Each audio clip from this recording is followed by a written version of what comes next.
নমস্কার। যুক্তি তর্ক সঙ্গে অর্কই আপনাদের স্বাগত। আপনাদের সঙ্গে আমি অর্কপ্রভ সরকার।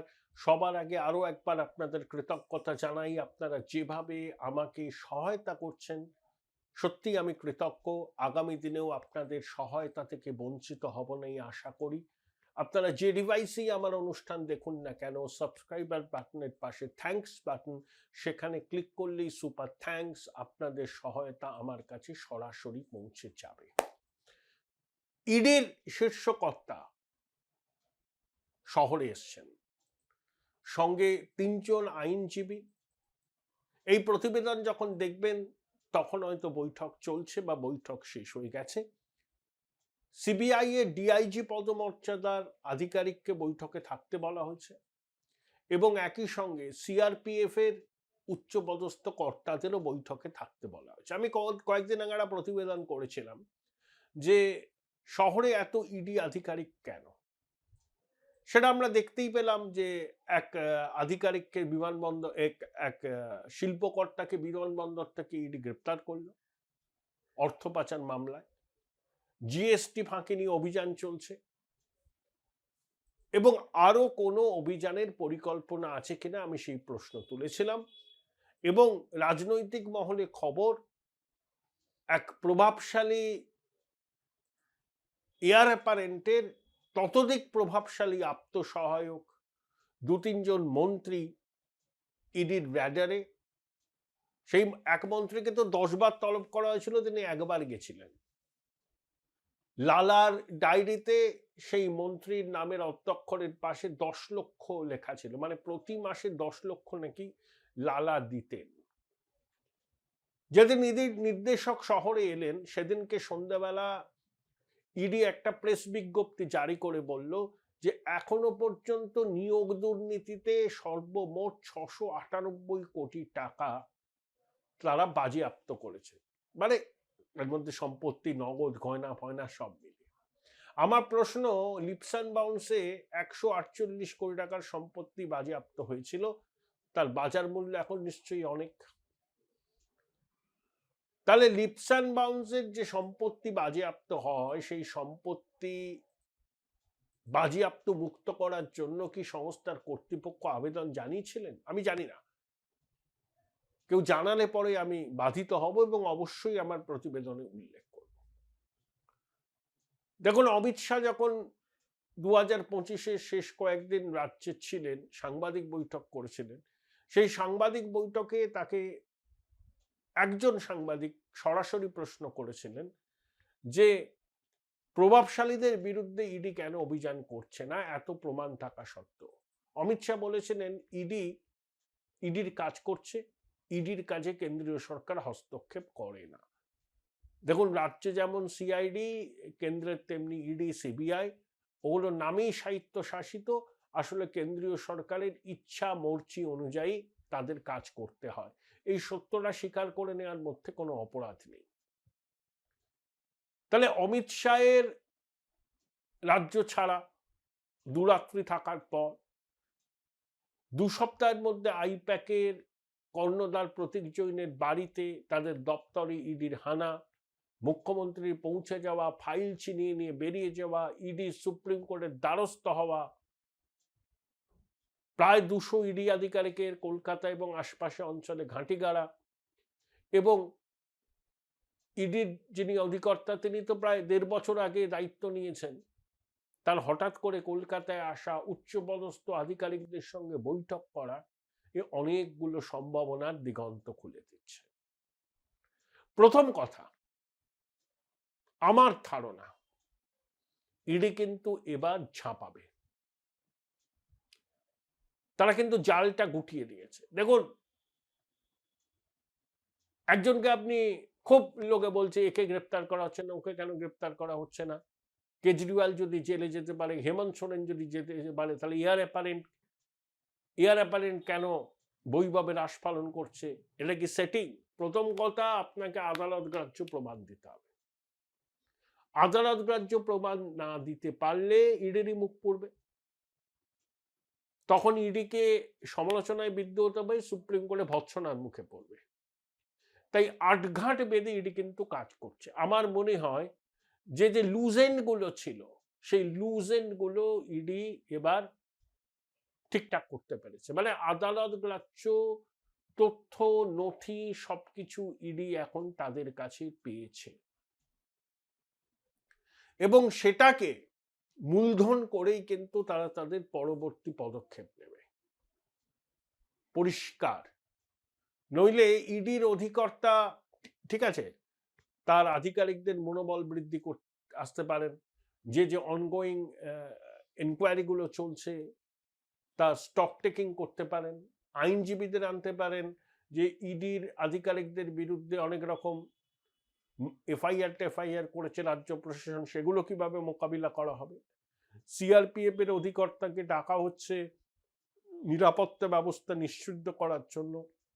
আগামী দিনে যখন কোন ইডি অভিযানে যাবে তখন আরো নিরাপত্তা আঁটোসাঁটো করার প্রয়োজন থাকবে। সিবিআই এবং ইডি সমন্বয়ের মাধ্যমে কাজ করে, সেই সমন্বয়টাকে আরো বাড়ানো। কিন্তু টাইমিং ইজ ইম্পর্টেন্ট।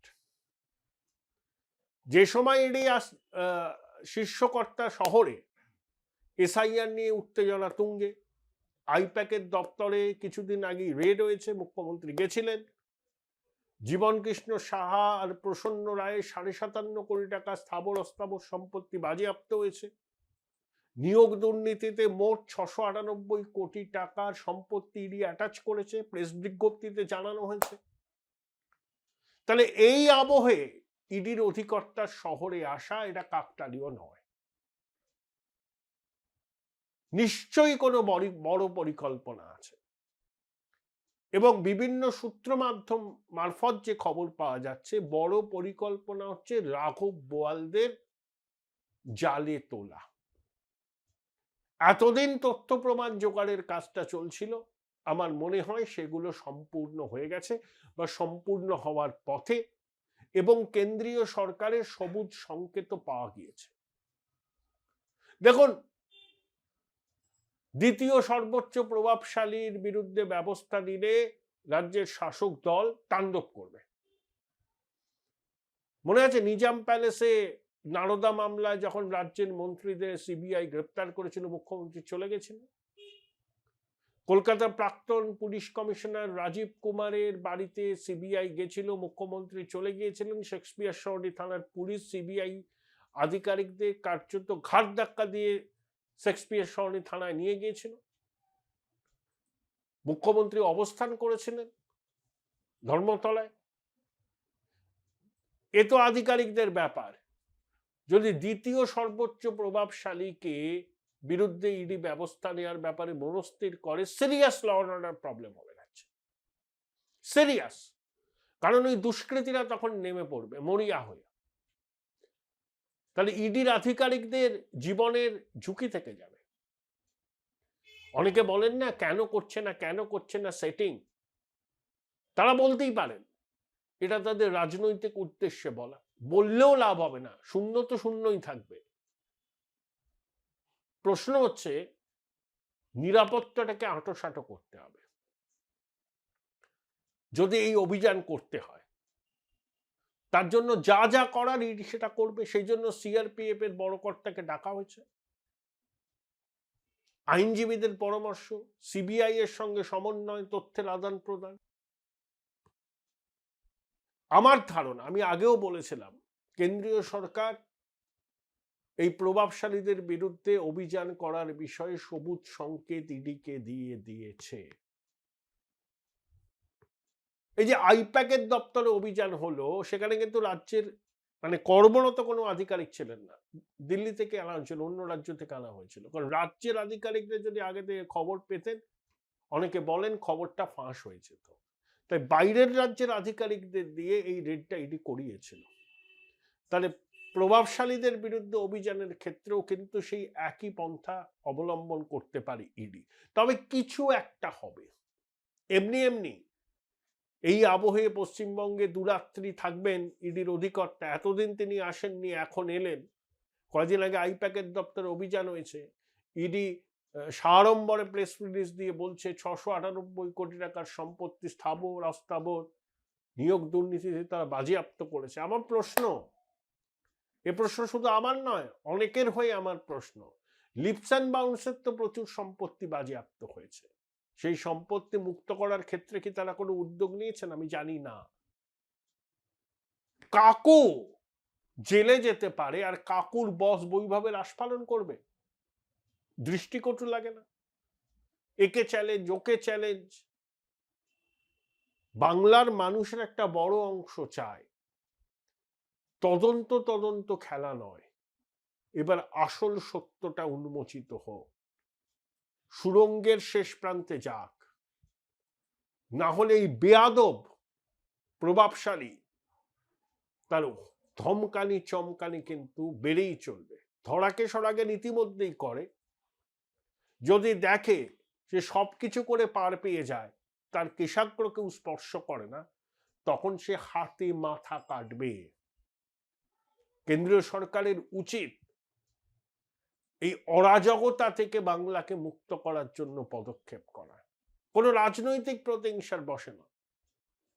এতদিন ধরে তো আমরা খবর পাচ্ছি সম্পত্তি বাজেয়াপ্ত হয়েছে, কাকু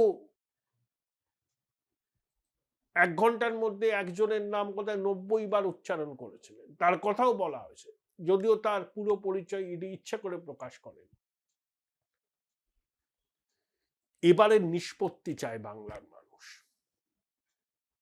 এই প্রেক্ষিতে ইডির সর্বোচ্চ কর্তার কলকাতা সফর, সিরিজ অফ মিটিং, তার আগে ইডির প্রায় 100 আধিকারিক এই শহরে আসা, আপনি এগুলোকে যোগ করুন, হ্যাঁ, ক্রোনোলজিটাকে ভাবুন, তাহলে অন্তত এই ধারণাটুকু হওয়া আমার মনে হয় যে খুব ভুল নয় যে বড় সড় অভিযানে নামছে ইডি, হয়তো প্রভাবশালীদের চালে তুলতেই। Join Indian Institute of Hotel Management now. Right choice, right decision.